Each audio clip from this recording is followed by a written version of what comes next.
How is everybody feeling today? We're here as part of the Black History Month. We're going to be listening to some distinguished speakers here, and I just want to thank everybody for coming.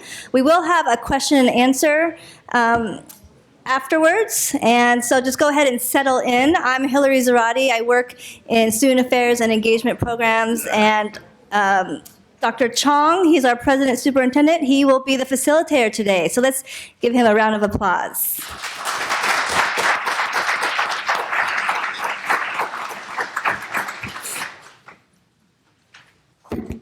Thank you.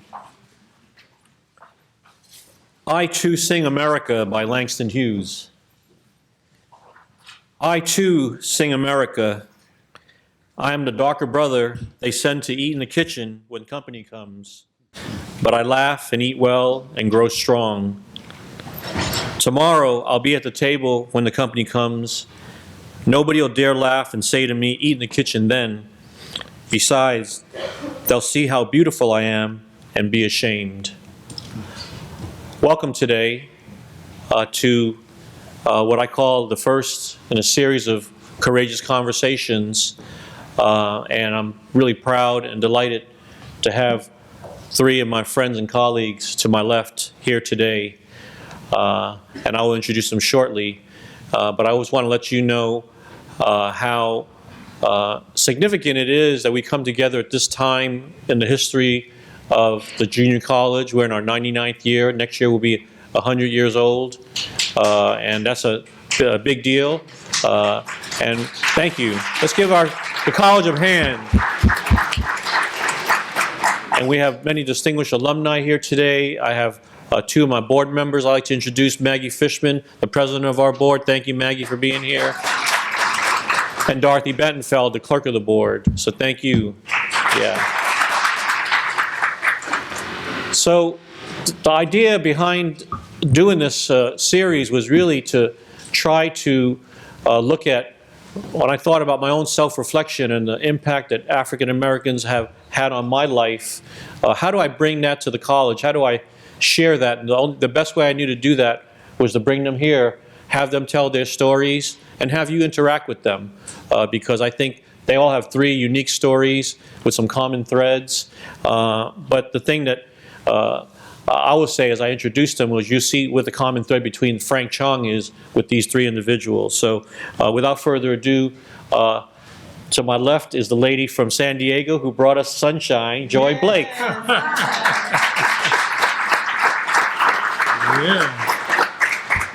Joy Blake, I met when I was working for President Obama in Washington, D.C. In 2012. Had this woman introduced to me as somebody who came to do her sabbatical, and she wanted to see how Washington worked, or not worked. And Joy was assigned to work with me in helping develop a strategic plan for the U.S. Department of Education and about community colleges, and basically developing President Obama's strategic plan for community colleges. And Joy and I became fast friends. And she said to me, I said, well, what do you want to do? And she goes, well, I want to be a college president like you, Dr. Chong. And I said, well, we'll see about that. And I'm proud to say that she is formerly the president of College of Alameda, and now the superintendent president of Palomar College in San Diego County, which is one of the largest community colleges in the state. Yeah. So I'm really proud to have become friends with Joy. To Joy's left is Greg Granderson. Many of you know Greg. Welcome home, Greg. Welcome back to the campus. Always good to be back. Yeah. Greg and I have a thing in common, even though he's from Queens, New York, I'm from Manhattan. You know, we both hoop, we both basketball players. But unlike me, I didn't get a scholarship to play basketball at Pasadena City College, and he went on and then pursued a career in higher education. But his association with me is the day I arrived, Greg reached out to me and said, whatever I can do to support you, because I realized that you're the first person of color to be president at this institution. I want to make sure you succeed. You know, but I'm not going to give you a pass either, because I'm also part of 100 black men in Sonoma County, and we have some issues that we want to talk to you about, and many of those issues we still have to talk about. But Greg has been a leader at the college. He's been a president of the Academic Senate. The Academic Senate is an elected body, represents all of the faculty leaders. He's also been a dean here, and he's been known statewide in the work he does, and he still consults to this day. So thank you for coming back home. And to Greg's left is Tom Brown. Tom and I go back to Peralta days when I was president of Laney College, and Tom was hired to do a retreat to bring the colleges together in preparation for accreditation. And I was just really amazed, and many of you have heard Tom speak at different statewide areas. He consults with over 450 colleges in America throughout his career. He's former administrator, leader at St. Mary's College. And Tom, again, as somebody who lives in the other valley, Napa Valley in St. Helena, when I was hired, he called me and he said, "Brother Frank, we got to make sure you do well here because this is important." He goes, "Your success is our success." So these three people, in many ways, have had a profound impact on my career and my life, and so it's really thrilling for me to bring them back here and show to you why they're such special people. So I have some questions I'm going to ask them, and then after we get done with my questions, we'll open it up to the audience and keep it conversational, okay? So the first question I'll ask, and I'll ask you to keep each of your remarks between 3 minutes. Don't, as they say, don't answer all the questions with the first question, all right? So, just give us a summary of your, kind of your path. I'll tell us a little bit about yourself and how'd you get to where you are today. So Joy, why don't we start? Ladies first. Okay, thank you. Thank you for having me here. It's really nice. It was a beautiful drive up. My background, my parents were young parents, and my dad was in the military. And so college was not on the radar for me. They hadn't talked about it. I was a military kid, and we spent most of our time overseas and then back in the States. But my dad became a disabled veteran when I was in high school. My parents were like, "You're going to college," because I had the GI Bill so I could support, they could pay for my college. And that was back when it was cheap. So, so anyway, I went to college, and then I went to community college. And then I went to San Francisco State because we landed in San Diego. And so went to San Francisco State, then went back to San Diego, got my master's, worked there for 20 years as a faculty member, met Greg because we were Senate presidents at the same time. And so I just saw how impactful community colleges could be. Never wanted to be an administrator because it was the dark side. And just really like the schedule, the freedom. You can talk trash as a faculty member, but as an administrator, you're at will. But I had an opportunity to be an administrator, and I saw how I could impact change, and I can influence change to better serve students. And so I chose to move into administration. And I became a dean. And then when I was a dean, that's when I met Frank. And then I went to DC, and then I just realized I just kind of wanted work with he and Martha Cantor, and it just really informed my practice. And I finished my doctorate. And so then I moved up to the Bay Area at Skyline College to become a vice president. And it was a real exciting time. The campus in that district's real progressive. And then Frank encouraged me to move on to be a president. And so I was like, a lot of people want to be president because of the money, the position, and the power, but it's an awesome responsibility and stewardship, because you're responsible for an institution, students learning, and creating a climate that it's robust and it supports faculty and staff doing the best they can do and to ensure that students have what they need. So I went to College of Alameda. Frank spent a whole weekend talking me into it. So I went there, and it was a great campus, and I did a lot of good work there. But after about a year and a half or whatever, I decided it was time for me to go home, and Palomar opened up. So I went home, and and I've just had an amazing time. And I have my leadership and everything that I do is based in social justice and equity. And so I, found campuses that lend itself to my passion and help support and nurture that. And so kind of that's my background and how I got here. But, I kind of moved up through the ranks. So I'm a practitioner, so my staff get mad because I micromanage. But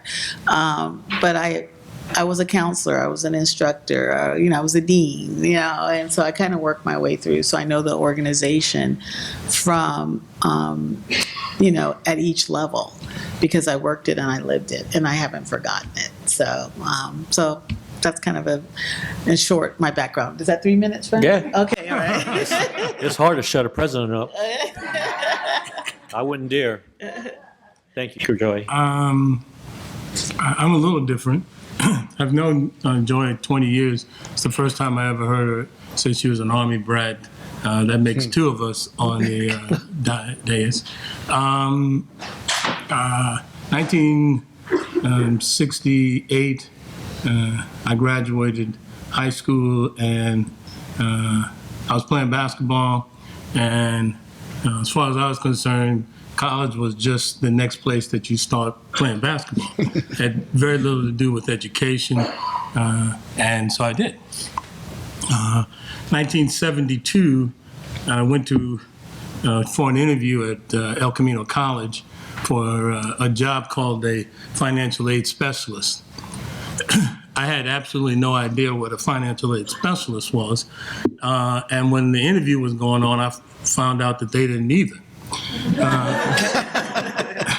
And it was the absolute worst interview that I've ever had. I didn't know any of the answers to the questions that they were asking me, and I couldn't wait to get out, and they couldn't wait for me to stop. And then at the end of the interview, my boss said, is there anything else you'd like to tell us before you go? And I said to him, yes, I'm a hard worker.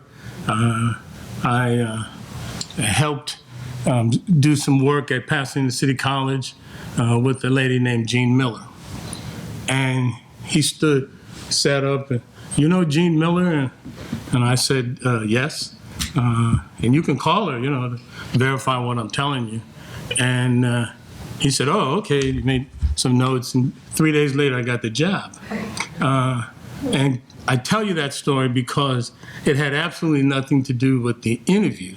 It had to do with the fact that Jean Miller and Jack Hoover, was my boss, were golfing buddies. They went on vacation every year together. Jack and Jean played, and their husband and the wife hated golf, but the two of them played every month together and on vacation together. So I tell you that story so understand that last question of the interview counts. Okay. I left El Camino 5 years later, took the job at Riverside City College as the financial aid EOP director. There was only 3 of us in the entire state. Riverside had decided that financial aid and EOP had something to do with each other, so there's no need in paying 2 people, so we'll just make it one job and pay you that money. And so there were 3 of us. And I hated it, but it found out that it gave me the best opportunity to operate within both communities. And so I went to the financial aid conferences, met people, I went to the EOP conferences and met people, and those people, many of them are my friends today. I left Riverside and went to Lassen College. It's in a little town called Susanville. People ask me where Susanville is. Well, I always say you go up Highway 5, go into the Lassen National Forest, wait till the road ends, and make a left. And my wife and I were there for 3 years. 5 years. Dr. Agrella was very smart, he hired my wife to be a counselor here. Far better counseling person than yours truly. And being a fairly intelligent person, if she was in Santa Rosa, I needed to be in Santa Rosa. And I said, I'll come after you. And about a year later, I got a job here at Santa Rosa JC. And inside that period of time that I was here, 20 plus years, I was financial aid director. I was a dean, Petaluma, Senate president, faculty president, department chair of counseling. They didn't have anybody else that wanted to do it, so they asked me. No, that's not true. And now we're doing consulting work with people up and down the state. Some of my good buddies from the Academic Senate statewide. We're doing reviews of the equity program and of the SSSP program to try and give schools the heads up about what the state is talking about as far as how these programs are working. So that's Thank you. Thank you, Craig. Tom? Well, born and raised Oakland, California. My dad was actually came here from Cuba. I realized a number of years ago he just got off the boat, so he was undocumented. He lived in this country till I was about 8. Couldn't take living in America anymore. Didn't want to go back to Cuba, so he went to live in Mexico. So I say my father was born a Cubano. He died at Tapatio. Went to schools in Oakland. I guess I'll jump right to, I went to St. Mary's High School in Berkeley. One day I was sitting in class and principal made an announcement. There was somebody from St. Mary's College who wanted to talk to students about going to college. I wasn't really ready for the English class, so I went down to talk to him. I used to say it took him 5 minutes. It took him 30 seconds to tell me I wasn't college material. 6 years later, I was the assistant dean at St. Mary's College at the age of 22, and it was Merritt College in Oakland that provided that gap. I was at Merritt when something called the Seoul Students Advisory Council elected the first slate of people of color to take over the student government. The Seoul Students Advisory Council was comprised of Eldridge Cleaver, Huey Newton, Bobby Seale, that evolved into the Black Panther Party. After Merritt, I went to the University of Southern California. And while I was at USC, I eventually became involved in the Black Student Union, was Minister of Information, was in Public Relations Director for the United Committee to free Angela Davis after Angela was set upon by Ronald Reagan. I always say that those of people in my generation thought Richard Nixon was a Prince of Darkness. Those of us in California knew Ronald Reagan was a Prince of Darkness. When I graduated from SC, it was February 1971. I came up to St. Mary's College where my brother was in school. While I was at SC, BSU and UMAS, United Mexican American Students, which morphed into MECHA, offered an array of programs for students, recruiting students, tutorial offices, orientation programs, et cetera. And St. Mary's had an opening for an assistant dean of students, and the students imposed on me to apply. I applied, I went to the interview, and I didn't go to my second interview. I was a grocery checker in Berkeley at the Co-op, and Odell Johnson, who preceded Frank at Laney College, was a dean of students at the time. He came to my check stand, he said, "You missed your interview." I said, "Yeah, I'm not interested in being a running dog lackey of the administration." He said, "Well, basically, you were a student revolutionary. You could talk a lot of smack. You really weren't taking any risk. I'm giving you the opportunity to be on the inside." And so I began my career 6 months after driving home from USC as the assistant dean of students. I was responsible for Black and Chicano student programs. In those days, everyone was Chicano. The Mexicanos were Chicano. The Filipinos were Chicano. And we set up an array of programs and services for students. And we did a pretty good job of keeping students. I eventually became the Associate Dean of Students, the Associate Dean of Studies, basically expanding to the general student body programs that were initially intended for Black and Chicano students, because what serves Black and Chicano students serves all students. As the dean, I was responsible for offices. We eventually established offices for Asian Pacific American students, Hispanic Latino students, African American Black students, and international students in a program called the High Potential Program, which is very similar to EOP. First generation students who, like myself, were not college material. I was at the college for 27 years. I left in 1998 to become executive director of a foundation. I was stuck up on a hill in Napa, nobody to talk to. So I became a consultant. And so for the last 14 years, I've been consulting with colleges and universities across the country. As Frank said, about 450 in the United States and abroad. Done work for the Hispanic Scholarship Foundation, the Gates Millennium Scholars, and in a number of other programs. And I also, so most of my work is in consulting. I write an occasional newspaper column called The Advising Dean, which very often features Santa Rosa Junior College as one of America's best educational values. Great, thank you. Give them all a round of applause.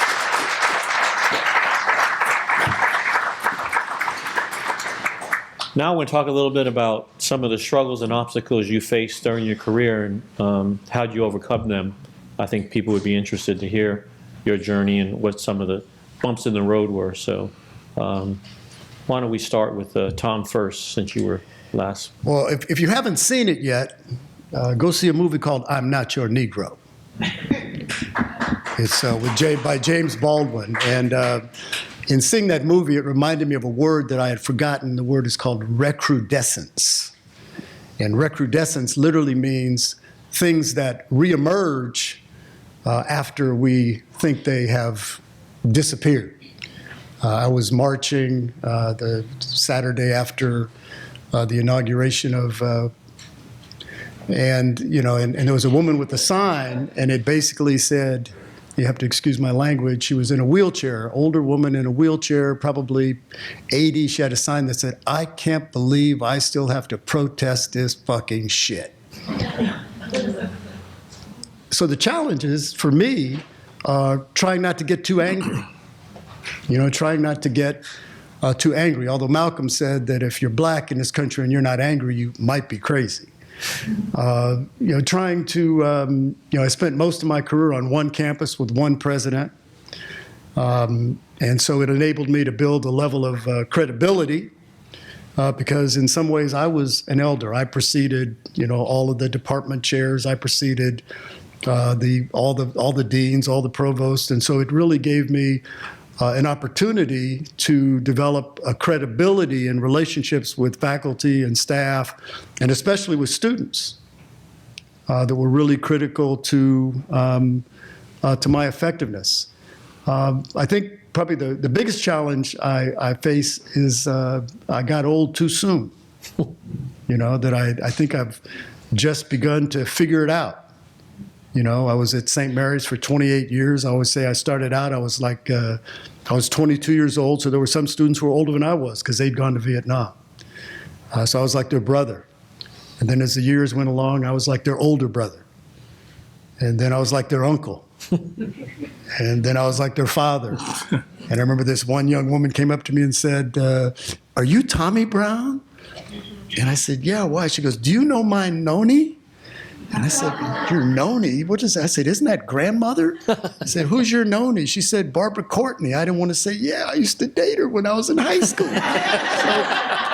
So I went from being their brother to being their older brother to being their uncle to being their father to being their grandfather. And I just figured it out. And so I think those are the greatest challenges. It's always 2 steps forward and 1 step back.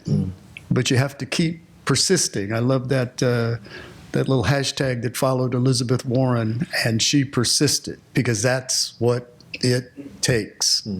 Persistence. Great, thank you. Great. When I saw this question, the very first thing that came to my mind was that in 1972, I told you I was in the financial aid office. El Camino and a great number of community colleges had received financial aid a few years before, and they had turned it back. They had no desire to really start a financial aid office, and in 1972 they did. But 5-6 years later, you could not make the transition from financial aid, student support, to any other position on campus. There was a clear delineation about the fact that you're black, so you know how to talk to them. And so the idea of moving you into faculty positions, other administrative positions, you don't know anything about that.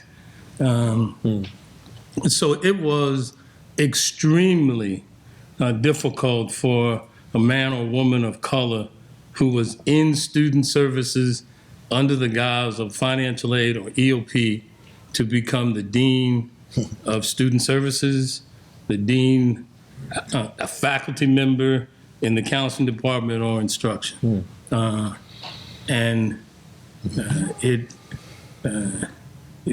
Many of you, or maybe you don't, because a lot of you may be a little too young, but at one time in the NFL, a black person could not be the center on the team or the quarterback. Absolutely not. Because it was a position that you had to be a thinker. And we all know that blacks can't think, so therefore they can't be the quarterback or the center. And that philosophy applied to positions at the community college from San Diego to Eureka, and it didn't matter where you wanted. That was the position that you were going to have, and that was it.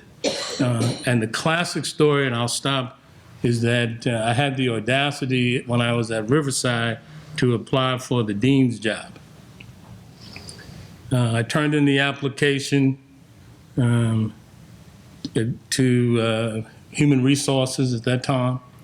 3 days later, I got a phone call from the vice president. Greg, can you come up to the office? I came into the office, and he had a sparse desk. There was nothing on it except for a folder. And he said, Greg, you understand how teams work? And I had absolutely no idea what this man was talking about. But he said, if you were like a tackle, and then you announced one day that you wanted to be the quarterback, you couldn't do it. The team would be affected by this change. And when he finished that, he passed that folder across the desk. And inside the folder was my application for the dean's position. Wow. And that was clear that we like you where you are. And that was the biggest challenge to make the next step. So, Thank you. Joy? Okay. When I thought about this, I was going in a different direction, but let's see. I am, during the civil rights and all that, my family, we lived in Japan and in the military, and in Japan, they didn't like Americans. So there were protests. I can still see us driving up the street. And it wasn't that you were African American or Latino or anything. There's like Yankee, go home. And so that's kind of, during all the civil rights and all the Martin Luther King stuff, we were abroad. So it looked a little different. And then when we came back stateside, my parents moved in a part of San Diego. And when I went to school, there was only 30 African-American students in my high school from 9th grade to 12th grade. And one of the other ones was my brother. So it's kind of interesting. So I was kind of used to being the only one in the classroom, or and really not fitting in because they're military kids, so we just kind of roam around, and you're always trying to just fit in anywhere, whoever be your friend. correct. And so, but in high school, by nature, I'm disruptive. Okay, even as a college president, I'm disruptive. And so at our high school, it's like, well, how come first of all, we couldn't get dates because, it was only 30 of us and over half of them were women. So that wasn't working out for us. And then when they had the dances at the high school, right, they brought the other bands in, they didn't play what we like to dance to. So we started the Black Awareness Club and all of that with my geography teacher, Mr. Darwimple, but he was our advisor and helped us because we were feeling isolated. And so I went to San Francisco State, which was great because it was diverse and it was just an experience for me, and I learned a lot there. But in terms of my career, that my disruptiveness comes in because I'm extremely outspoken. I take risks probably. Some people think when I shouldn't, but I see those as character defining moments. When I applied for faculty positions, I know I got my first full-time position at Southwestern College. They had 2 positions, and they had promised one to an African American who worked there already because they were trying to diversify. AB 1725, they're trying to diversify. So they said, Joy, you're not going to get it because they're not going to hire 2 African Americans. And I said, well, they only have to do it once in the history of California. I didn't see them do it this time. But fortunately, what helped was that, because I'm inquisitive, I'm always trying to do something different, is that I was bilingual and my minor was in Spanish, and Southwestern is the southernmost community college. So I got the job because I was bilingual. So they did hire 2 African Americans, and it worked. But then even there were microaggressions against African Americans at that campus. And so I had to get up at a board meeting because African Americans, if they served as interims and for positions, we never would get the permanent position. And people just had advantages that African Americans didn't have. They got promotions or they were reclassed, and it was ridiculous. And so because I had tenure, I was the academic senate president, so I leveraged that position somewhat. And I brought the NAACP into the campus. And we were able to get folks promoted. We were able to get people their retro and their reclasses. And, but we had to take a stand. And because I had tenure and there was only 2 of us that had tenure, and, and I could leverage my position in the Senate to do that. And so just always speaking out. But as an administrator, the challenge is when you're sitting at the table, and often the only one, is when they're calling students illegal aliens at the table and they're writing it into policy. And everybody's like, okay, yeah, that looks good, when you're reviewing the policy and being the one that has to say, or I feel like I have an obligation to say, is everyone okay with that? Mm-hmm. Are you sure? Is that how this institution, is this one of our values? And being that person at the table that says that. Or when I was in Oakland working at the College of Alameda, pushing the envelope for students of color and some of our most marginalized communities, saying, you know what, they deserve better than this. We have an obligation to them. But being that lone voice sometimes, and that's a challenge. And so now my new position as superintendent president in North County, I don't know if you all are familiar with North County. It's the home of Tom Metzger and a whole bunch of folks. Okay, so I was kind of nervous about going there, but I did the research on the board, and they have a strong social justice and equity agenda. And I looked at some of the programs the campus has, and I'm like, I can do this, because they kind of have the same core values that I have around teaching and learning and supporting students. However, that's the campus, but when I go off of the campus, it's a little different. We serve 2,500 square mile area, out way in the rural areas. And so I know that I have to take my white VP with me when I go out to Borrego Springs, when I go out to Warner Springs, and he gets to observe them disrespect me as a superintendent president. Where people, I'll be here, the institution will be, I'll be here, and say the other superintendent's there, my VP's there, and for them to reach right across me and say, hey, how you doing? I'm so-and-so, and then look at me and say, oh, hi. Or the staff to come in and say, so exactly what do you do? I said, well, I'm the superintendent president of Palomar College, the #1 community college in San Diego. And they're like, so what does that mean and what do you do? And so yes. And so, we sit there and we offer, the Promise program to their students, because I said stay focused because you're here about serving students. And then once we're done, say, let's hurry up and get out of here. It's deliverance up here, But just knowing the culture, but having, as I was growing up, knowing how to navigate being the only one. Good point. When I'm fundraising and I'm trying to get funding for our Promise program, and it's super conservative. And I'm looking at the folks I'm looking at. And they're like, well, are we just giving them this tuition? Are we just giving this to them? So I know the code words. And so I know I have to say accountability. And I have to put all that in there so I can get our students what they need. And so right now I deal with that on a very regular basis. So it's a challenge of African American, but it's also the challenge of being a woman.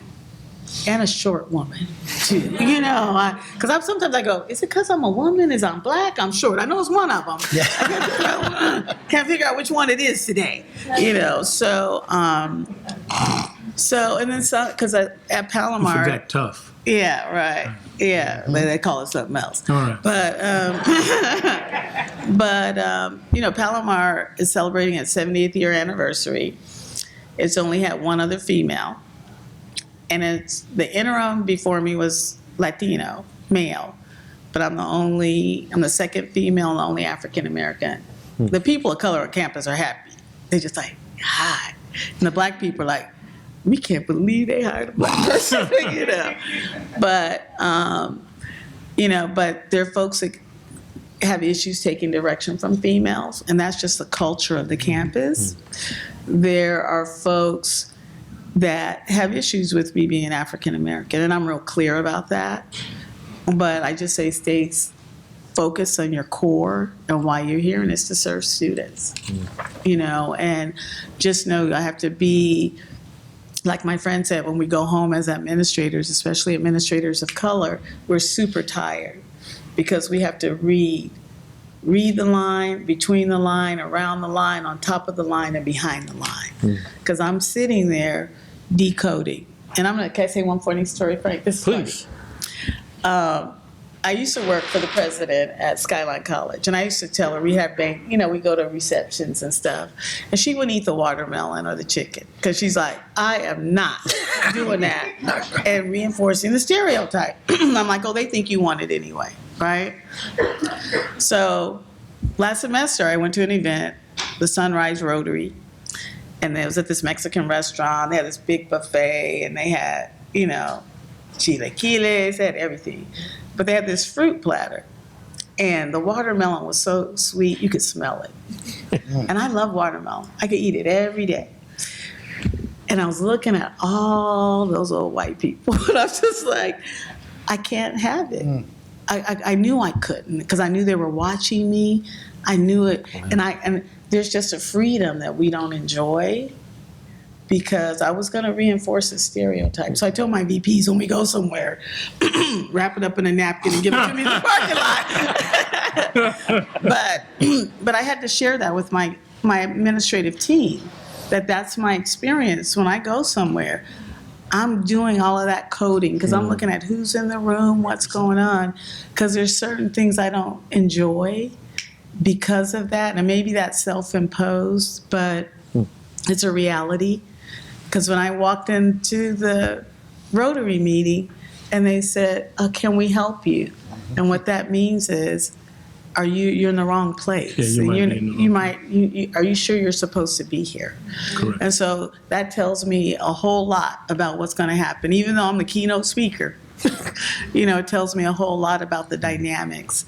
And so in terms of the challenges, it just is. I think some people, it's just their reality. And so you can't really get mad at them. When they say, Dr. Blake, you're so articulate. And I'm like, why wouldn't I be? I have my doctorate. I'm running one of the largest colleges in California. But that's code. And I know that.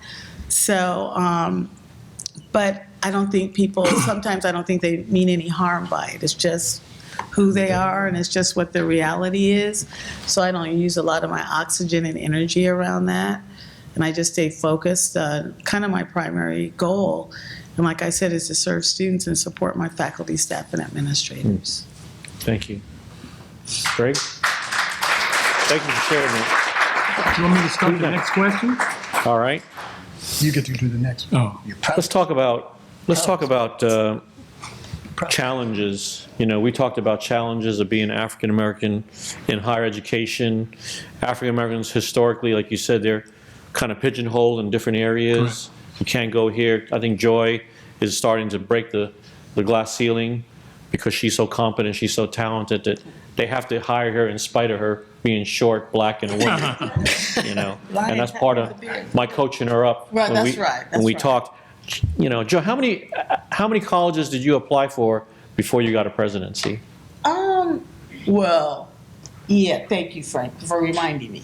I applied for, I think, 3. That's I it? was a finalist Right. first time.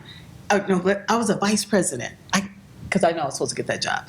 But I was a finalist. And I was a vice president at the time, and they hired the director. And the guy's nice, he's my friend now. But I'm like, there's no way I would have been a director, an African American, and jumped to president. It just wasn't happening, right? And then, but the other part of it is I'm spiritual. So I just figure I can land where I'm supposed to be. So that kind of help it. But anyway, but I did. And Frank, you have to have a mentor. And it doesn't have to be an African American mentor. Frank's my mentor. Frank will call me at 6:30 in the morning. He will coach me how to interview. He will coach me how to do my paperwork and look over my paperwork. Even now, sometimes if I get stuck, that's the 6:30 phone call in the morning. Frank, help! I got my own problems. Right. But at my college at Alameda, I got there, started in January a couple of years ago. And my 3rd month there, we had our accreditation site visit. I don't think I wait till 6:30. I called at 6 because I was about to just cry because the college had 20 recommendations and was put on probation. And I'm like, Frank, what the heck am I supposed to do with this? Because I had only come from reaffirmed colleges. And so Frank talked me through it and helped me get my footing in a day so I could move the college forward. And we were able to get them, I think this January they were reaffirmed. But Frank helped me through that. And so you have to have a mentor or someone to help you because, and just be open to whoever is put in your path to guide you. And Frank has been that person for me. All right, I'll buy you lunch. Okay. Let's fast forward a little bit to advice. You have people in the room. I want to do the proudest Go ahead, I'm moments. sorry. Proudest moments. oh. Proudest I didn't know moment. you were in charge. No, because I think that's Go really for it, important. go for it. On the walk over, Frank and I started talking about this question. And it was absolutely no question in my mind that a kid from Queens, New York, Corona, none of you know where that is, but let me tell you, it's not Napa, it's not Sonoma. And to be a guy who really wasn't interested in school, to fast forward 38 years and be standing on the podium out here at Santa Rosa JC quoting Langston Hughes was that moment for me. There was no question about that. because in 1968, when I started college at Laverne University, at Laverne College at the time, was in the English class, and we had the English reading list, and one of the students asked the instructor, are there any African, we were black at that time, we were Negroes at that time. You have to remember my year to remember where we are. Yeah. So in 1968, she asked the instructor, and the instructor said with no hesitation that there are no black writers that have written anything worth being on a college reading list. And so to be on that stage X number of years later and quoting Langston, there's no question in my mind that that was it. Thank you for sharing that. Yeah. Tom? Yeah, the reason I said that is because Please. one of the things that I thought about was I brought two props. My proudest moments. One, 6 months after I was hired at St. Mary's by Odell Johnson, the president of the college fired Odell Johnson. He was the first black administrator in the history of the college. And they fired him, and the black basketball players walked out, refused to play the second half of the game against our arch rival, Santa Clara University. And the next day, the Chicano students took over the chapel in support of the black students. And they were joined by black students, international students. And the president, I was at the National Black Political Convention, the president called me up, and it never occurred to me and told me that students have taken over the chapel. I came back to campus. Well, when I went into the chapel, it never occurred to me that he wanted me to get the students out of the chapel. Because just 6 months earlier, I had been the Minister of Information for the Black Student Union. So when I went into the chapel, the students had 3 demands. When I came out, they had 10 demands. And so the students, that was my first group of students, black and Chicano students, they gave me a plaque, and it said, "Dare to struggle, dare to win."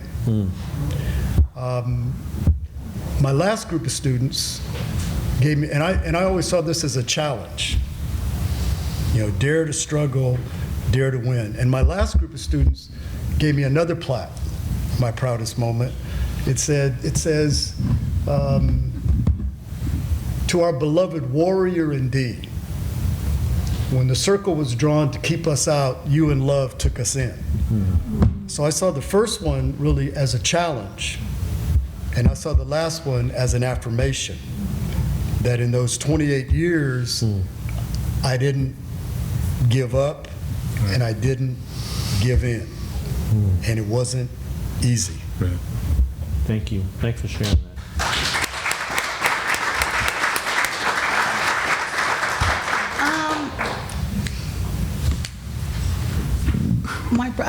Okay. I call myself a possibilitarian because I can see things that people can't see, all right? And so my proudest moments have been throughout my career when I have seen something that people didn't believe in, they couldn't see it, and they saw there's no conceivable way that that can happen. And so throughout my career, there have been opportunities where I've pushed the envelope and I wouldn't take no for an answer, and I was able to make things happen and be impactful in my career and leave the college in the departments or wherever I was better than they were. And so, so it sounds kind of vague or, but that's something I'm real proud about, even where I am right now. I'm pushing the envelope on a lot of things at the college. I'm pushing against the status quo. I'm pressing, and I can see things that the campus can't see. And now people are buying in because the vision is starting to materialize. And I'm like, and I always say, see, you guys, I told you, because I just recently got a donation for $1 million, and they really didn't believe. You've only been here 7 months. How could you get a donation for $1 million? It takes us 3 years to get that. It's not Santa Rosa Foundation. But I said, oh, no, we'll get it. and we ended up with $1.5 million. But, so now when I say, okay, I know it doesn't seem like it could happen, but it'll happen, everybody sits back and they're quiet. Because they've seen a couple times where I saw something that they didn't see, and I'm able to make that happen. Or it happens because I happen to be here, I happen to be there, but I push it, I push the envelope, and I don't settle, and I don't allow my campus to settle. And that's what makes me the proudest about my career and the things I've been able to accomplish. And I would encourage you, my favorite word in my campus, they say I'm impatient, but my favorite word is yes. And I just tell them, they go, but you know, Dr. Blake, I'm like, but get me to yes. And so now everybody works to get me to yes, because they know, don't go in her office, because she's gonna tell you, get you to yes. Because I can see a thing, and I don't know if it's a gift or what it is, but that's what makes me proud, and the legacy I've left at all the campuses that I've worked at. Great, thank you. Let's talk about pearls of wisdom, all right? Projecting a little bit out. You know, you have students here, you have faculty and staff here who are on different pathways. What type of pearls of wisdoms or advice would you give in 2017, given the situation that we're all living in? Tom? I actually made a list. Oh, Mainly I make the list because if I don't make the list, I might go on for 25 minutes. First, get as much education as you can. No one is ever going to say to you, I would hire you, but I notice you have your doctorate. All right, so get as much education as you can. In line with what Joy is saying, build a network of support. Build a network of support, family, church, mosque, synagogue, sangha, whatever. I still get together with 5 of my best friends. We went to school together. They all grew up in South Central LA. One of them's a doctor, one of them's an attorney, one of them's a marine biologist, one of them is an accountant. And build a network of support. Stay engaged in your community. I always say everybody's from the hood. The question is who's for the hood. So you want to stay involved in your community, become active and seek leadership positions, beginning here, and then when you get out there in the world, in organizations, don't just be a member, try to be a leader. Read as much as you can, and as often as you can. Always remember where you are and where you came from. And that's going to be especially important when they come for you. And they will come for you. And when I say they'll come for you, I mean like they come for Ben Carson, like they come for Linda Chavez, like they come for the black person or the Latino person who's willing to speak against his own people and then hold that person up as an example of what the black and the Latino community, the Asian community, the LGBTQ community stands for. When they come for you, you need to be able to stand strong, remember who you are, remember where you came from, and remember to be able to say no, because if you can't say no to them, you won't be able to go back home. good list.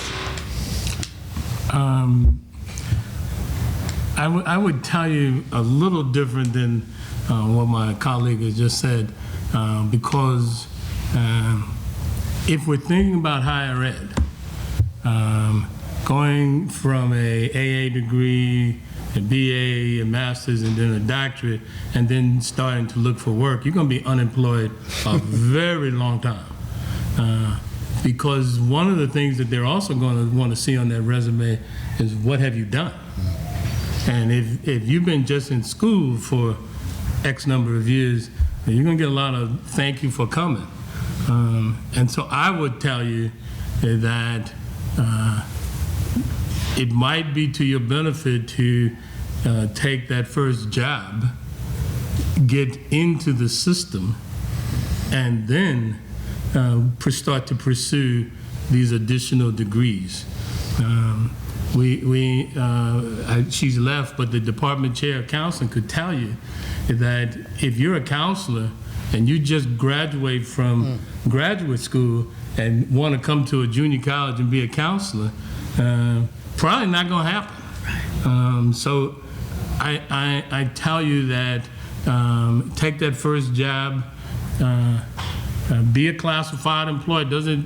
We're not talking about status. We're talking about being in the system. And once you're in the system, then you can talk to the people in the history department, in math, and find out how they did it. And then you can get that master's degree in mathematics.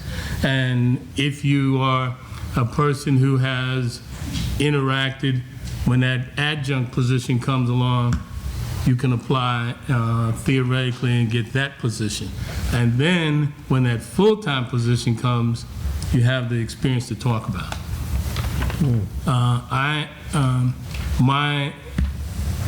And I had it in my notes, but my one negative is that people of color are not linking together like we did in the 70s and 80s. We are completely independent contractors at each institution, and the only person of color you know works in the other office. When Frank and I were talking earlier, Frank said, we're going to bring up Joy from Palomar. I don't know if you know her, but I want you to come in and meet her in the morning. I said, Frank, I've known the woman for 20 years. That's right, I didn't know that. I did not know that. And so what I'm telling you is that you can't be an independent contractor. You have to know people at other institutions. You have to know a person above you. You also need to know somebody behind you and get their support, because that guy behind you may know the vice president over at another school, because it could be his uncle, and you don't know it. But when it comes time, those connections work. And to be a simple independent contractor on any given campus is a bad move.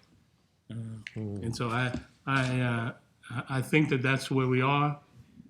I'll tell you one heartfelt story about this, is that one of my buddies who's a president right now in California called me up on the phone a couple of years ago and said, Greg, I've got a dilemma.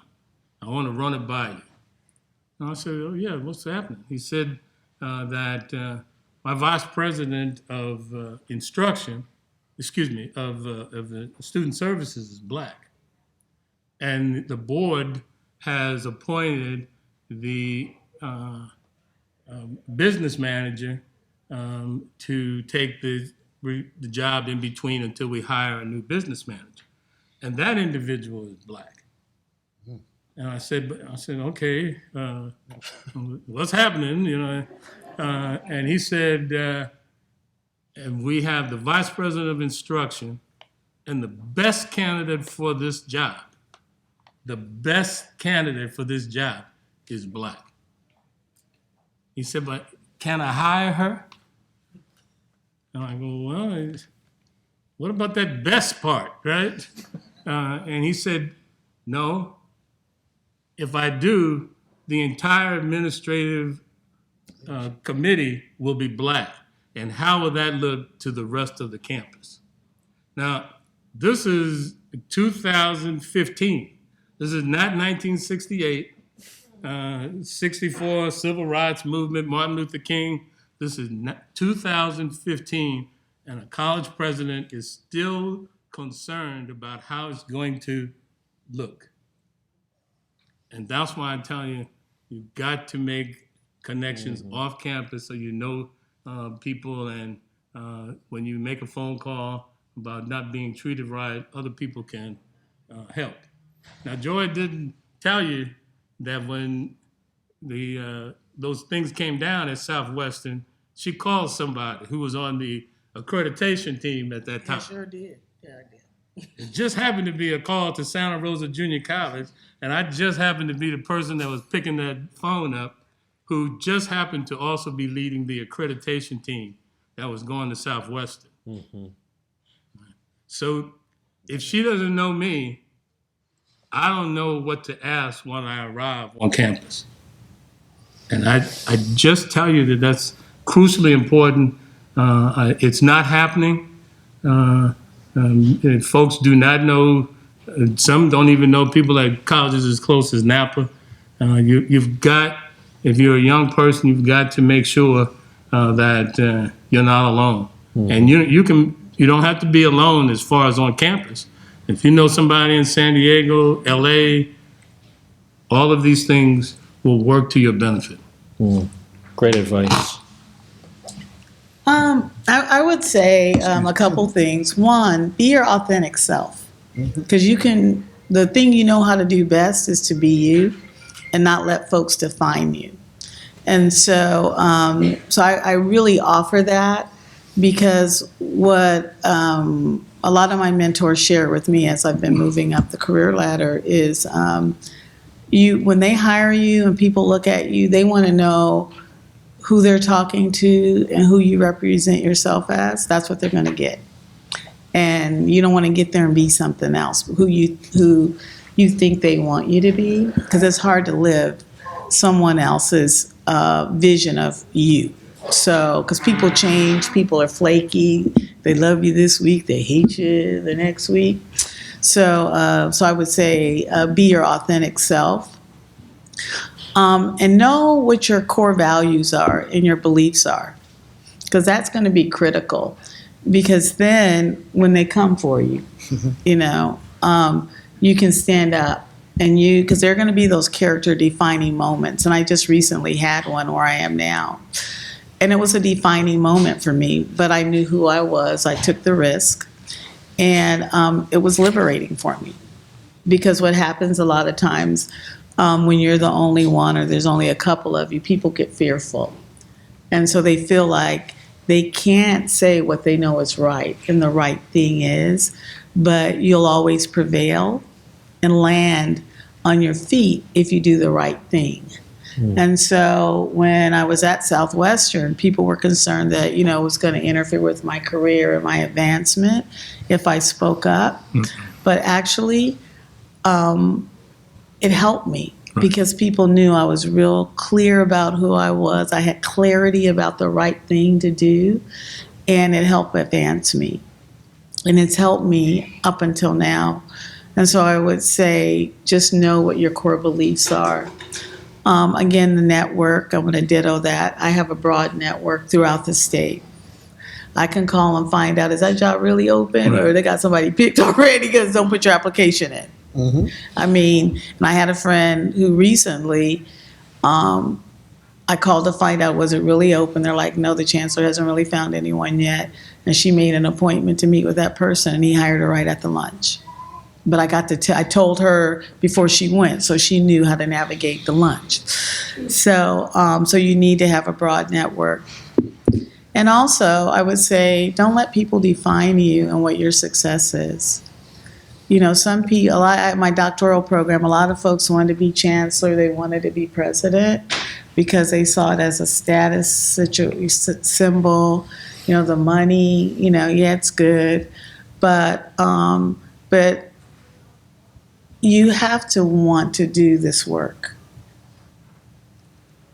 I love what I do every day. Yesterday, we had our Promise launch. It was huge. I forgot, my campus is huge. Usually the campus police have to bring visitors to my office because it's just too far to walk.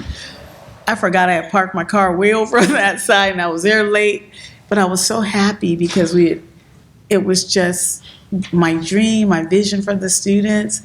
It happened. And so I just walked across in the dark, even though I knew better, because I was like, what's that in the bushes, but I was just happy, and I'm passionate about this. So I don't mind coming up when Frank asked me to speak, even though I didn't go to sleep until 1 o'clock last night, because I'm on an accreditation site team and I'm getting ready. And I had to get up at 3 o'clock so I could get to the airport on time to drive an hour to the airport, then get here, and then drive an hour and a half, because I love this.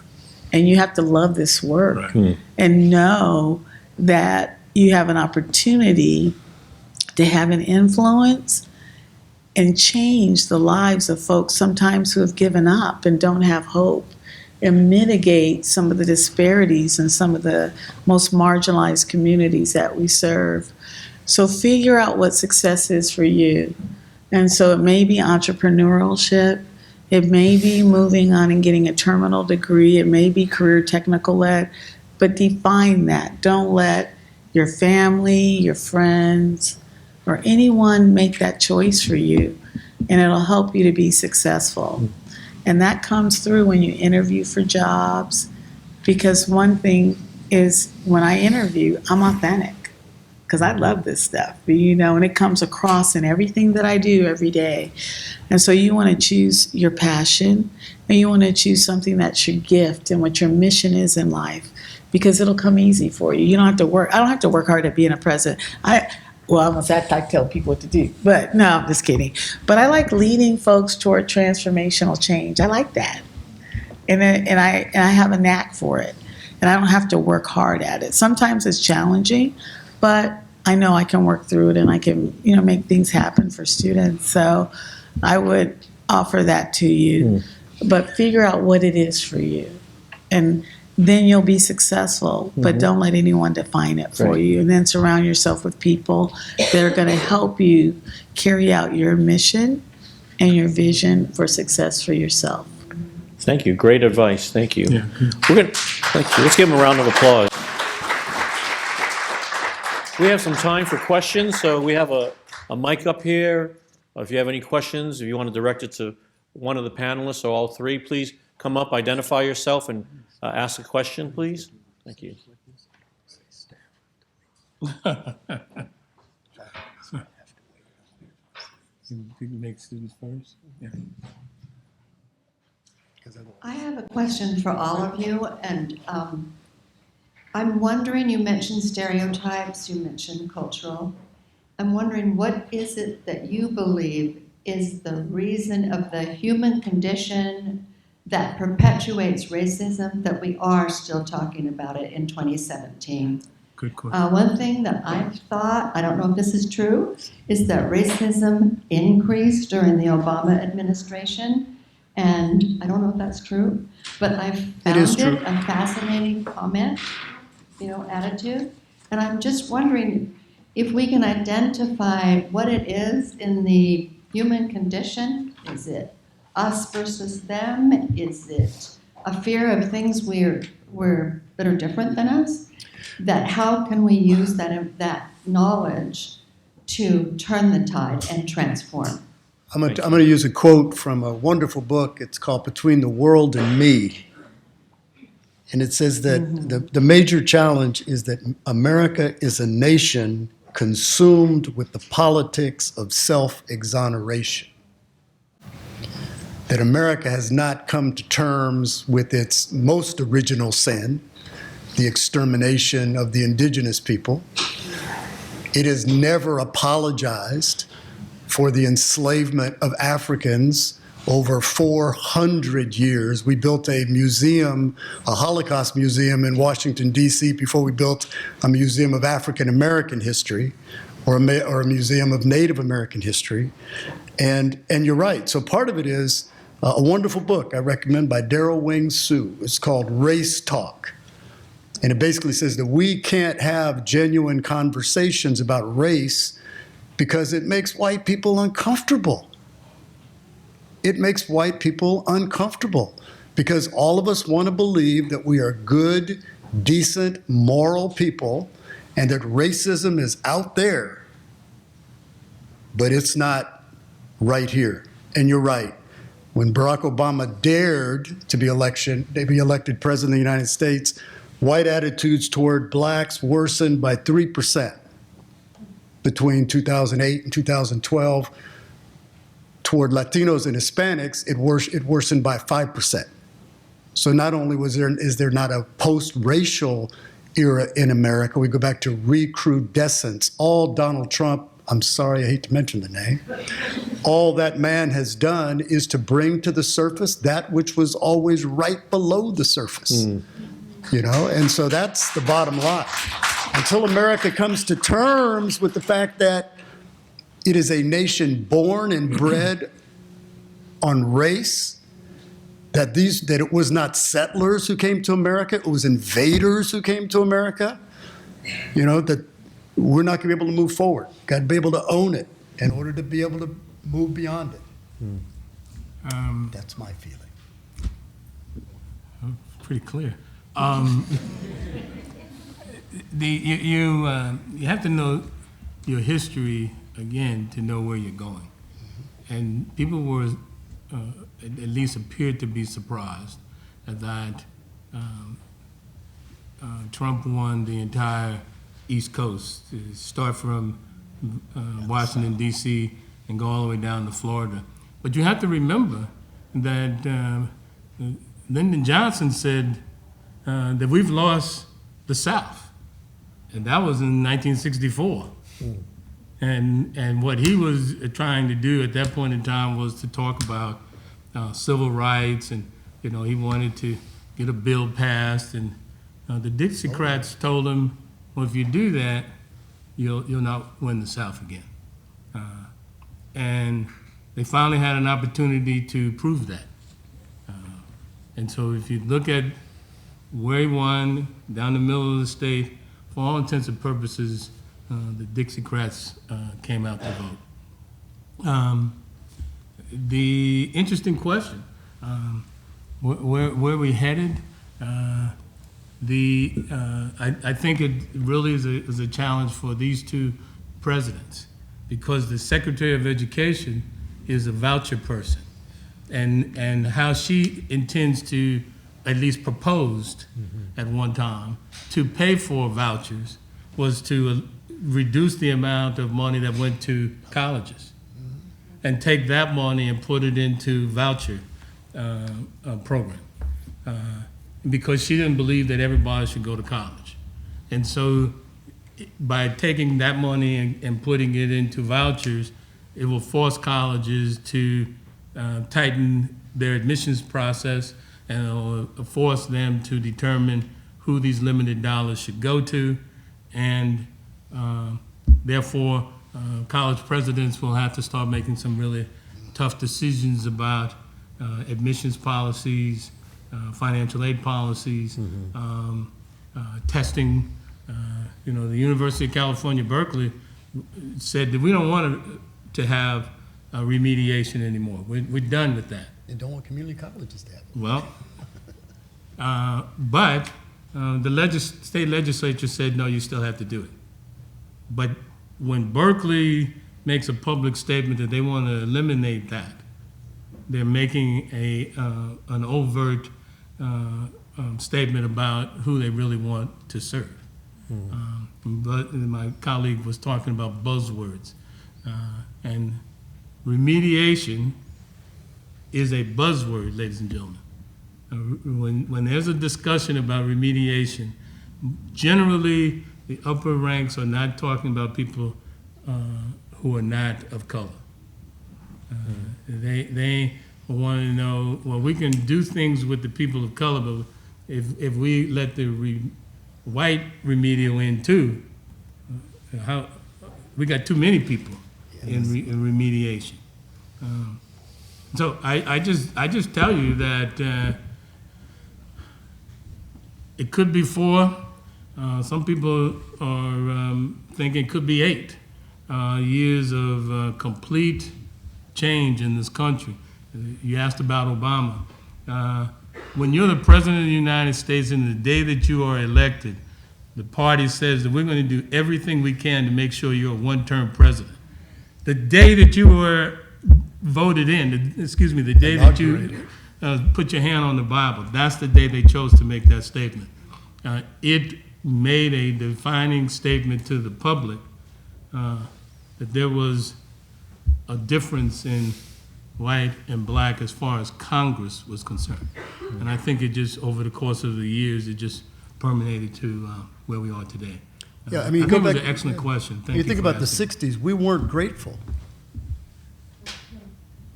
I mean, that's the bottom line. They opened up colleges and universities to blacks and Latinos, and we weren't grateful. We started reading the books and saying, wait a minute, there seem to be some contradictions between what you're talking and what you're doing. There's a big gap. And so we weren't grateful. And the other piece is, we have to begin seeing them as us. Correct. You know, the most powerful scene in Selma was not on the Pettus Bridge. It was Dr. Martin Luther King's speech on the steps of the Montgomery White House, where he talked about the fact that the game has always been played. White landowners made it illegal for poor white sharecroppers to talk to formerly enslaved people, because if they talked to each other, what might they find out? That the same people who were screwing over you were screwing over us. And that's what you get. So you get a pseudo billionaire, and you have poor white folks up in New Hampshire serving coffee talking about he's one of us, you know? Because the name of the game is he is one of us, he's white. But white folks need to figure out, you know, you're not really one of him. Malcolm X said, white is skin color, secondarily. Primarily, it speaks to an attitude. And so a lot of these white folks who think they're white, they're not even white in the eyes of the cabinet of millionaires and multi-billionaires. They're not white. And until folks recognize that and figure that game out, the game will continue to be played as it's been played down through American history. I'm going to just cut it off there so I can get some more questions. Yes, sir. I mean, there's a lot of, most of what's been said, I guess I agree with, at least superficial. But I guess my issue is that it is superficial. As long as you continue, or the dialogue continues to be about race, as opposed to economics, when you're a minority in a majority community, you're going to come out on the short end of the stick. And that's not black versus white, that's not Hutu versus Tutsi, that's the human condition. And so you need to accept that reality, and then you need to figure out what you need to do in a system that is not geared for you necessarily to succeed, to overcome despite the system. And my experience is that you need to look at the economics of what's going on at any given time in this country to understand. A lot of poor whites, poor people in general, have lost their jobs. Whether they're, and we're talking about good paying jobs, whether they're in the coal fields or wherever else. Some of that is, most of that is due to technology and change. But when people are going through economically tough times, most of us don't sit around and say, well, I'm in this position because of something I did or something I didn't do. So I think as individuals, we need to take ownership of our own positions and our own decisions that we make in life. And focusing on that will probably get you a lot further than trying to, you know, the mainstream culture wants you to have dialogue. That's always their response, dialogue. Is that a question? Well, dialogue doesn't get you anything. Actions get you something. Now, in regards to my question, and it's not necessarily about the JC, but I think it impacts you. How do you feel about this core curriculums, and what's the role that vocational education should be playing in terms of developing our students? Yeah, you're addressing it to me or to You the panel? and whoever. Well, Go ahead. Thank you. Good question, Marion. Thank you. Vocational education at any campus, including Santa Rosa, has never been on an equal plane. That's the case. And part of that is that we have tenured faculty in each one of the service areas. And we're, all community college, Santa Rosa being one too, can't simply say that this particular program is not necessarily functioning where it should, so therefore we're going to do away with it. But you still have tenured faculty that you had to do something with. And what, over the past few years, some of us have seen, is that colleges are in fact doing what you're suggesting of bringing in new and innovative programs, but they're sending those faculty back to college to retrain in another discipline and then bring them back to the campus and give them another job.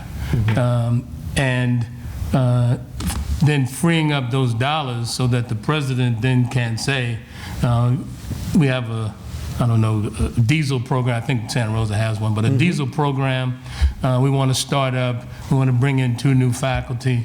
And by closing down this particular one and retraining these faculty, it gives me the money to do this innovative plan.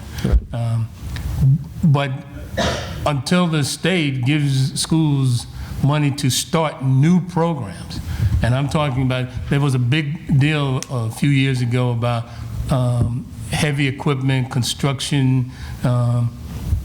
It was no problem. Every community college that I visited in that particular year, I was at over 50. Every one of them thought it was a great idea. But every president and vice president of instruction said, as soon as somebody gives me $500,000 to buy all this equipment, because this course is going to only allow me to have 10 students in it, and nobody's going to criticize me about a program that's not making any money for the institution. As soon as all that happens, I'll be willing to do construction. And nobody volunteered, by the way, at the state level. I spent my whole career in the 4-year level.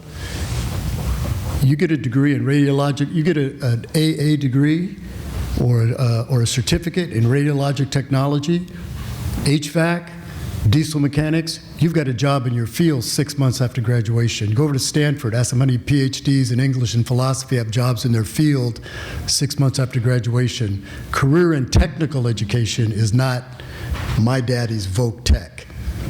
That's my take on it. We have a lineup of people who want to ask questions, so I'm going to ask them to ask the questions, and we'll stay as long as you have time. Thank you. We'll see. My name is Batel Silliman.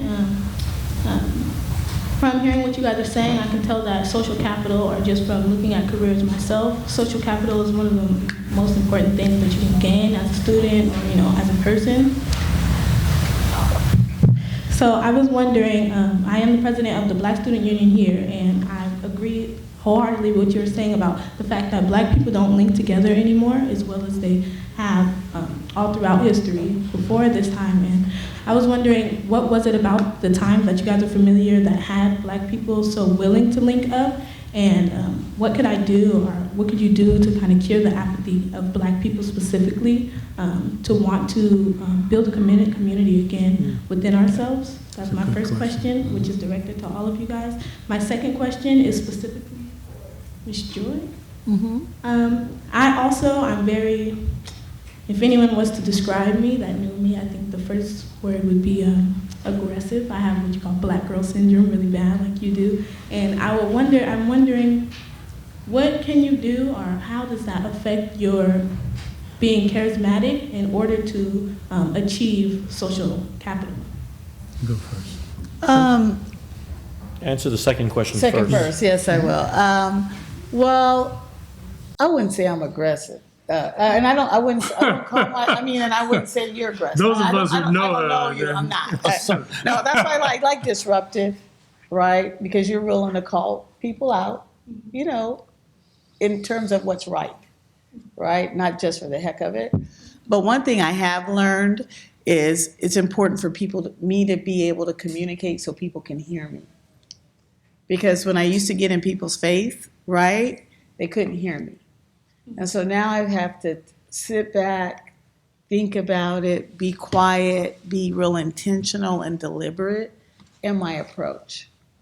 So recently, we're building this new one-stop student center, and I had repeatedly said I want all student services in this building.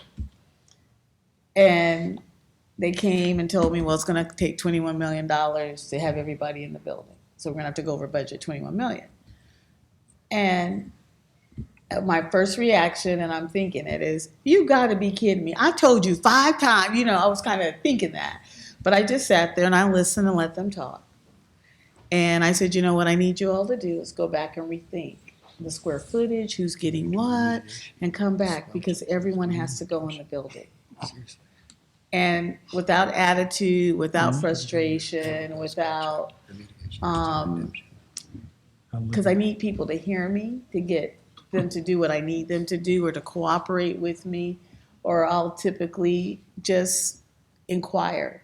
Like when they had the policy that's, talked about illegal aliens versus say, pounding my fist on the table like I might have done earlier in my career. And I just said, does anyone have a problem with it? And, just sit back and let them answer me. And so when they were telling me, well, that's the federal government's language, I said, but why don't we cite them and not own that as an institution? They could hear me. And everybody said, she's right. We probably should reframe it or whatever. But I had to learn that. And so you'll learn it with experience. My mom used to tell me in my 20s, I wouldn't put up with anything. I talked more trash than a little bit. In your 30s, you start to mellow out. 40s, you kind of mellow out. Then you get in your 50s, you're like, oh, well, whatever. But I'm still not, I haven't gotten to whatever yet, even though I'm, So, but you'll learn it, but you want people to hear you. And that's where your power and your influence comes in. And so develop that skill. And sometimes the strongest message is silence. Because sometimes one of my VPs told me the other day, we know you're not agreeing with us when you just sit there and put your hands on your head because you don't say it. I said, because I'm keeping myself from saying something that's going to alienate everyone in the room. And I think it through what's the best way to approach them before I share where I want us to go or what I want. I speak my Go ahead. position. Yes. I'm a Yeah. executive privilege. Okay, all right. All right. Okay. So thank you. Okay.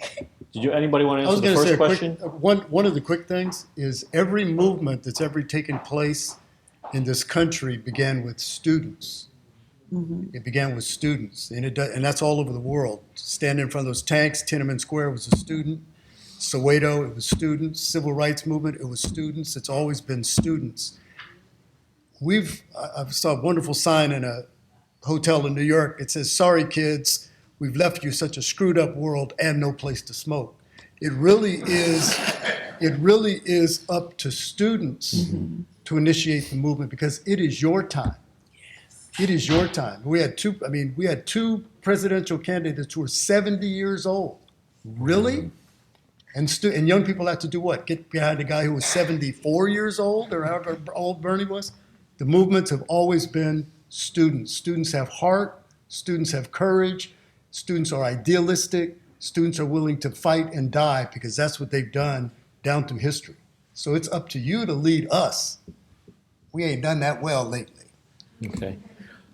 Thank you for your question. Next. I have to speed it up a little bit because we have to conclude. So Mine if you will be can. real quick. Hi, I'm Namika Morales. I'm a student here at SRJC. This question is directed for Tom Brown. I'm wondering what your advice would be, given the political climate, to minorities and people of color, in particular students, as to what we can learn or what we can do as students, as you were mentioning, did during the civil rights movement, and what we can learn from groups such as the Black Panther movement. We have to come together. When I was at USC, the game was very simple. There was BSU, Black Student Union, and there was MECHA. And the administration said, we're going to throw these people into one office, and they're going to fight each other. And we're not going to have to worry about them. And what we did is we got into that one office, and we started saying, you know what? We have some things that separate us, but there are a lot more things that bring us together. And so it's about building coalitions. It's about building coalitions. It's Black and brown and Asian and LGBTQ. It's looking at all the groups who are on the outside. I heard somebody recently say that straight white males, straight abled white males comprise something like 30% of the US population.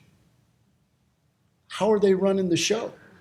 They run the show because they play us off against each other constantly. And what we learned, the American college campus is one of the few places on earth where as many diverse students, many diverse people come together for a common purpose.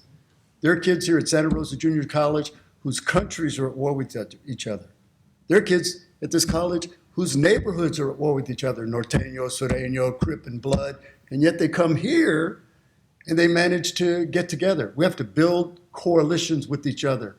You know, when they start coming for it's that old thing. You know, when they came for the Jews, I said nothing because I wasn't a Jew. When they came for the blacks, I said nothing because I wasn't black. When they came for the gays, I said nothing because I wasn't a gay. When they came for the Muslims, I said nothing because I wasn't a Muslim. And on that day that they came for me, I looked around and I found myself alone. Thank That's you. what we have to do.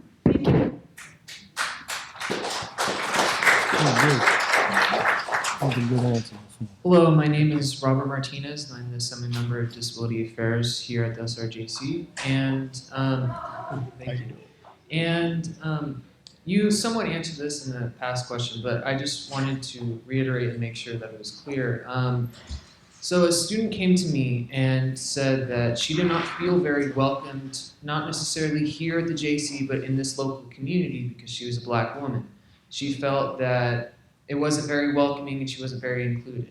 And at first I didn't know what to do. And then I realized as a person with disabilities, I felt unwelcome in this community even though it's my own, or I'd like to think so. And I realized that I wish someone came to me and said, hey Robert, how can we make this more welcoming for you as someone with disabilities, mental and physical disabilities? So I asked you, how can we make our community more welcoming to people of color and to black people? How can we make it more welcoming and include more people as much as possible and help create more diversity? Greg? It's an interesting question. If you were talking about the community, that's one thing. If we're talking about the campus, there's another. Yes, the campus too. Right. And a few years ago, there was a woman who was interested in being a counselor here. And she applied, and she spoke with the vice president of student services. And she asked him some fairly basic questions. We have a few in this room here, and one of those questions was, where do I get my hair done? Now, that to this group might sound like not a lot of interest, but for a woman coming from Oakland into Sonoma County, if you don't have the answer to that question, you probably have already lost her. Yeah. Now, he then called probably the wrong person, but he called my wife to get that answer. And she said to him, yes, I know, but you need to find out. Right. And that was the end of that conversation. And why I'm telling you that is because those are some of the very basic questions that people of color come to this community wanting to know. You know, where do I get my hair done? Where's a barber? Church. Where's the church? What organizations are here? What kinds of things can my children be part of? And if you are a dean, vice president, president, and you don't know the answer, not that you call up one of your black faculty members and say, by the way, where you get your hair done, because that comes off as you don't really care about having me on this campus. Thank you. And so I just tell you that it takes communication. It takes people of having an interest in knowing the answer to that question. And I'm driving down to Oakland today to get what's left of my hair cut because I can't get it cut anywhere in St. Helena. That's a reality. Yeah. Thank you for your question, Robert. Thank you. All right. First and foremost, it is indeed an honor to be here. My name is Andre Bailey. I'm here in representation of the great state of California, specifically Sonoma State University, and to publicly acknowledge Santa Rosa Junior College, but particularly the leadership, Dr. Chong, I want to say, I'm from East Oakland, California, born and raised. I graduated from Castlemont High School. Castlemont High School. Yeah, I'm very proud of that, to be a product of Oakland Public Schools. I worked in the public school system in higher ed for the past 20 years, and like I share with people, I just have excellent DNA. With that being said, I am grateful, and I want to thank you all for being here today, but most importantly, Santa Rosa Junior College. Again, having traveled throughout the state of California, all 113 community colleges, I am very proud to not only work in close proximity with SRJC, again, being the #1 feeder to Sonoma State University. And I will say, the things that I've heard today, the absence of dialogue is among America's pathology. And you can't have action before you have conversations and planning. So with that being said, we're 17 years into the 21st century. 17 years. I think we'll be remiss by not recognizing it's 2017. So we no longer have Jim Crow laws, but we have Jim Crow attitudes. The young lady that was saying something about empowerment. Before you start on this journey in higher education, it's important to know the history of self, or the knowledge of self. And understanding the knowledge of self, that's when we are able to have this sense of pride, or the sense of history and heritage, because you are looking and educating yourself to the knowledge of self. One thing that I would say, and I think is critically important, and this is why we're all here today, education is the tool to combat ignorance. Right. And we're going to continue to be faced with ignorance. That's why when I look at the leadership that we have not only in Sonoma County, I'm thinking about the presidents of the institution, the higher ed, Dr. Sakaki at Sonoma State, again, as I'm here on behalf of the university, but we have Dr. Chong, we have Diane Kitamura as superintendent of Santa Rosa City Schools. This is an opportunity of a lifetime. When we talk about access to education, and Tom, I appreciate you mentioning the fact that back in, again, no, I'm not as old as Tom, but I have to do my history on the basis of being accountable. But access to education only came when these labor movements and the civil rights era was saying, open it up or we're going to shut it down. So again, when we talk about access to education, the opportunities that one needs to take here to position yourself so that we can build a social capital. The social capital is built on us collectively working together. So I just wanted to say that on the basis of coming here today, I came here and I'm very proud and honored to come to Santa Rosa Junior College during Black History Month, because there's dialogue that's happening.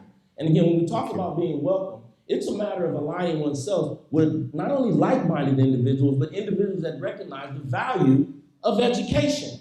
Because it's only through education that the quality of life that we so look to have, or we want the future of our generations to have, it starts right here. So when I say that I'm proud to be here and I'm looking and listening to all of you, I want to acknowledge all of you for putting forth the effort and the energy to be here in this afternoon, because this is where, not only that it starts, but this is where it continues. So again, make sure, and I just want to say thank you, sincerely and genuinely, and just to say that as long as I'm in this community, that I pledge my support for working with not only students, but other educators in the county. And when I say that, I'm just saying on the basis of, you're the leaders of this nation. And so when you look around all these red and the blue, when you look around the perimeters of this nation, then you will see the different thinking, or the different ideas. I'm not a mind reader. I don't think any of us are mind readers. But clearly, somebody somewhere is thinking very differently than the majority of us on I'll say the West Coast or here in California. So I get excited when I have an opportunity to be in venues like this, because this is where the magic happens. So Dr. Chong, thank you very much. Thank you, Andre, for your kind words. I appreciate it. Thank you very much. Yeah. All right, the last question, and we're going to have to wrap it up. I got to take these folks to lunch. Hi, everybody. My name is Sharon Robinson, and I don't actually have a question. I just have a comment. Please. I just wanted to say I was sitting in my sociology class last week, and so when Jamie Wright said that this was going to take place, I was like, wow, there's actually African Americans in higher education. I don't watch a lot of TV, because when you go to college, you know it's a lot of required reading. But when I do see TV, I see people standing behind the podium, Denzel Washington, Morgan Freeman, Taraji P. Henson, presenting themselves as faculty, but they're acting. So I'm just like, wow. And I just wanted to say that I got here late, but the information that I did hear was really touching and very genuine. And I felt it was relevant, because the gentleman on the end who said get as much education as you can so that you'll have the tools to succeed, I agree with. Then your colleague followed up with like, well, now you don't want to be spending a whole lifetime trying to get education because during that process you won't have any experience to prove that you can sustain the position that you're asking for. And I said, okay, that's relevant. And the young lady at the end as well who was like, don't let anyone define what success is to you. Be it. And basically don't let the no's, like deter you. Look for the yes. So, and one of the instructors here, Mr. Giordano, used to always say that like if you're not at the table discussing what's taking place, then you will be on the table eating. So when you mention about unity, we don't have that like we had it back in the 60s.